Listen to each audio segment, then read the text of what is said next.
Welcome to the deep dive. We take sources, dive deep, and pull out the key insights for you. Today, we're looking at a name everyone knows, Anne Frank, a real symbol. Absolutely. But while the diary itself is, well, iconic, we want to go a bit further today. We're going to reveal some surprising details, some really intimate insights using her own words. Exactly. Our source is right here, excerpts from the diary of a young girl, Anne Frank. So these are Anne's own thoughts, her observations, right from that time in hiding. And our mission, well, it's to uncover maybe the less told parts of her story, her, incredible growth, those really complex relationships she navigated, and some quite profound philosophical thoughts she had. Basically, how she kept her spirit alive in just unimaginable confinement. Okay, so let's unpack this. Everyone knows the name Anne Frank, but what about her life before the annex? Before she became the symbol, she introduces herself as, well, pretty vibrant, woody, and actually quite self-aware for 13. Yeah, and what's really illuminating is how she describes her 13th birthday. It's so detailed, almost celebratory. She says she was up at 6, just couldn't wait for the presents. Oh, wow. Typical 13-year-old excitement. Totally. And she lists them, a blue blouse, a game, cold cream, even grape juice that she thought tasted a bit like wine. Huh. I remember that line. And homemade cookies were a big deal. She names her friends, too. Hannalee, San, that group Anne, Han, and San, and Jacqueline Van Marsen, who became, well, her closest friend at the Jewish Lyceum. So a pretty normal, lively teenage life, really, Yeah. even with things starting to get difficult. Exactly. Even as the world was changing around her. You know, what really jumped out at me reading this part again was her reason for starting the diary, that famous line. Paper has more patience than people. Right. And she talks about feeling lonely, even with all those friends and admirers. She wanted a true friend. I mean, given she did have friends, what did that longing tell us about her, even before hiding? That's a great point. It really suggests, I think, a deeper need for connection, something beyond just, school friendships. She wanted someone or something like the diary to pour her inner thoughts into, her real self. And that led her to name it Kitty, right? Like a confidant. Exactly. Turning it into that true friend she craved. And you have to remember the backdrop to this personal decision.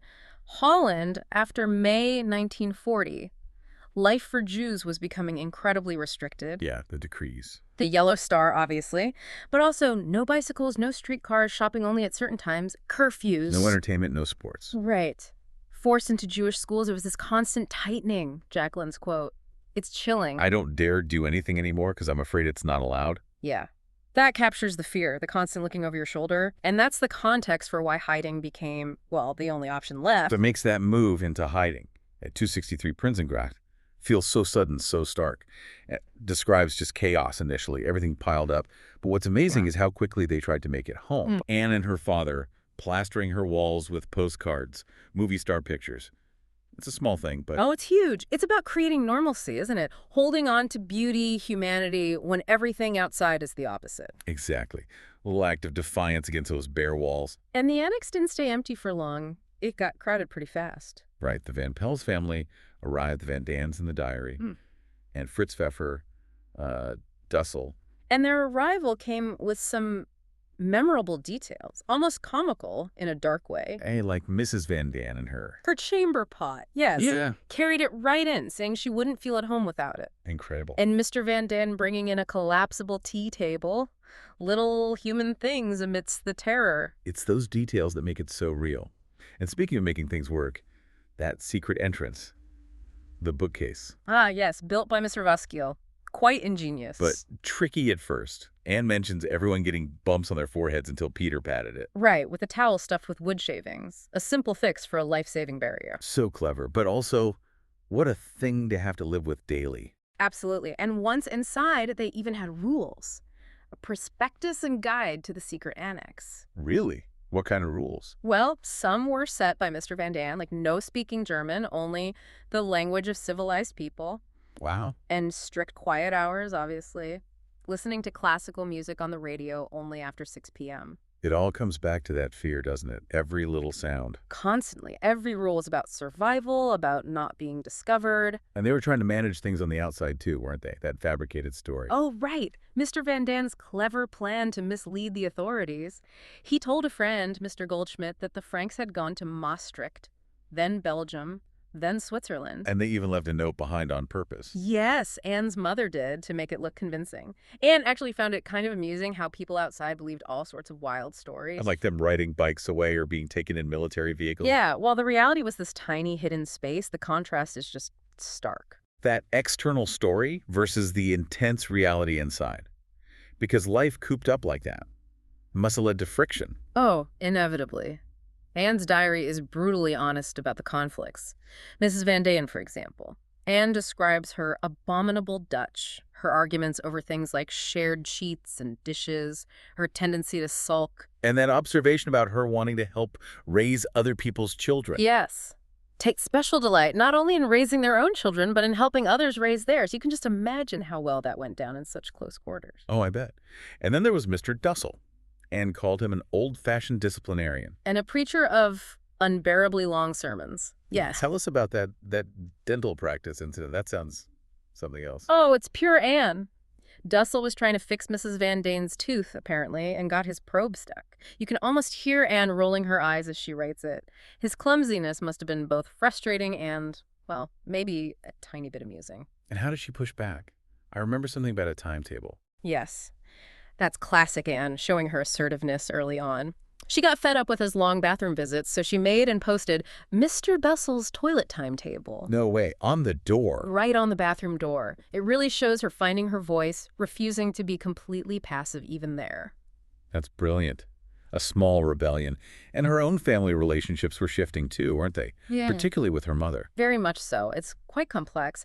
Anne writes about feeling increasing contempt sometimes, feeling really misunderstood by her mother. It contrasts so sharply with how much she adored and admired her father, longing for that deeper connection with him. But her relationship with Margot, her sister, that changed too. In a good way. It did, yeah. Initially, Anne saw Margot as this paragon of virtue, maybe a bit perfect, a bit distant. Right. But over time, sharing that intense experience, Margot became more of a real friend in Anne's eyes. The pressure cooker of the annex actually forged some deeper bonds alongside the conflicts. And beyond family, there's that whole exploration of, well, first love, intimacy with Peter Van Dayen. She writes about their quiet talks, often in his room, in the dark. Yeah, finding a connection there. But what's really striking is how frank she is about, well, sexuality. Yeah. Peter showing her the cat's anatomy, her asking direct questions about human bodies. It is surprising, isn't it, for a diary from that time, written by a girl that age? Definitely. She talks about how awkward it felt, but also the relief of finally discussing it openly with someone her own age. That honesty is just incredible. And her feelings for Peter, that whole journey is fascinating. She goes from thinking she sort of conquered him, wanting his affection, to realizing He wasn't quite right for her. exactly, that he could never be a kindred spirit. It's a really mature insight. And that line about slamming the door to her inner self? I've slammed the door to my inner self. If he ever wants to force the lock again, he'll have to use a harder crowbar. Wow. That's powerful. It's not just teenage drama. It's real self-awareness developing. Absolutely. Understanding her own boundaries, who she needed for that deeper connection, it's remarkable growth. And all this intense personal stuff was happening while literal bombs could be falling outside. The external danger was always there. Always looming. Anne's descriptions of the air raids are terrifying. Like that big raid on I.J. Moyden. 350 planes, 550 tons of bombs. And she writes about the house shaking like blades of grass. Her fear comes through so strongly. Here it comes. This is it. Pure terror. Just imagining that constant background noise of war. And it wasn't just the raids. There were burglaries, too. Near misses. The police rattling the bookcase. Yes. Can you imagine? The police literally inches from discovering them. And Anne's fear in that moment wasn't just for herself, it was for the diary. Exactly. Oh, not my diary. If my diary goes, I go too. It shows how much that diary had become part of her lifeline, her identity. Beyond those sudden threats, just the daily grind must have been immense. Practical things like money. Right. When they invalidated the 1,000 guilder notes, that hit people in hiding hard. Suddenly, the money they relied on was useless. And food. Always the struggle for food. She mentions eating brown beans over and over. Yeah, the monotony, the scarcity, and the sacrifices. Mrs. Van Dayen having to sell her fur coat. For household expenses. Yeah. Just shows the desperation mounting. It really does. And you just can't talk about their survival without talking about the helpers. Meep, Mr. Kleiman, Bep. Their bravery was incredible. Absolutely heroic, risking their own lives every single day, bringing food, news from the outside, books from the library. Anne called Miep a pack mule because she carried so much. Yes, and they were always worried about being caught, especially by that warehouseman, Mr. Van Maren, who was apparently quite suspicious, the constant stress on everyone. Lifelines, literally. Yeah. And Anne herself, even stuck inside, she was processing the news from the radio, wasn't she? The ups and downs of the war. Very much so. You see her hopes surge when Mussolini resigned. Hope. Hope for an end to the war. But then the darker news. Yeah, those chilling speeches about the cleansing of Jews, describing transports like sick and neglected cattle, that gave her nightmares. She was absorbing the horror of the world, even from within those walls. It's incredible how she kept going, kept growing, despite all that. Her focus on studying. She really threw herself into learning French, history, mythology, shorthand. She wanted to be a journalist, a writer. And she was tough on herself. I'm my best and harshest critic. Yeah, that drive is amazing, isn't it? That dedication to self-improvement when the future was so terribly uncertain. And her self-reflection is just layers deep, recognizing herself as a bundle of contradictions. Right, that split between the cheerful, maybe superficial Anne everyone saw, and that purer, deeper, and finer side she kept hidden. It's more than just teenage angst, isn't it? It feels like the confinement almost forced this intense self-analysis. I think so too. It's an insight many adults never reach. And that fear she had. Fear of being mocked. Yeah, that people wouldn't take her seriously if she showed her true, deeper self. So she put on a front. It's quite heartbreaking, really, protecting herself even in hiding. And then, almost out of nowhere in the diary, these really sharp feminist insights emerge. Yes.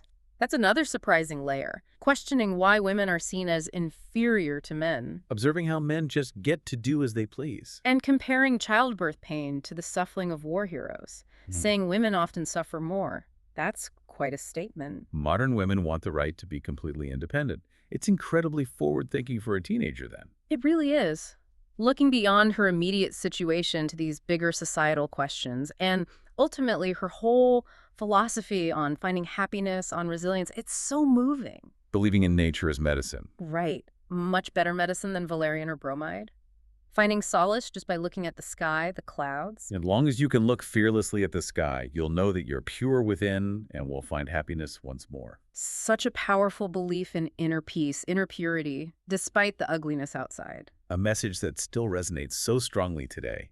Finding that inner freedom. And she sums it up with this incredible self-belief, despite everything. I know what I want. I have a goal. I have opinions, a religion, and love. If only I can be myself, I'll be satisfied. I know that I'm a woman with inner strength and a great deal of courage. Wow. Just what a declaration. Isn't it? Just pure strength shining through.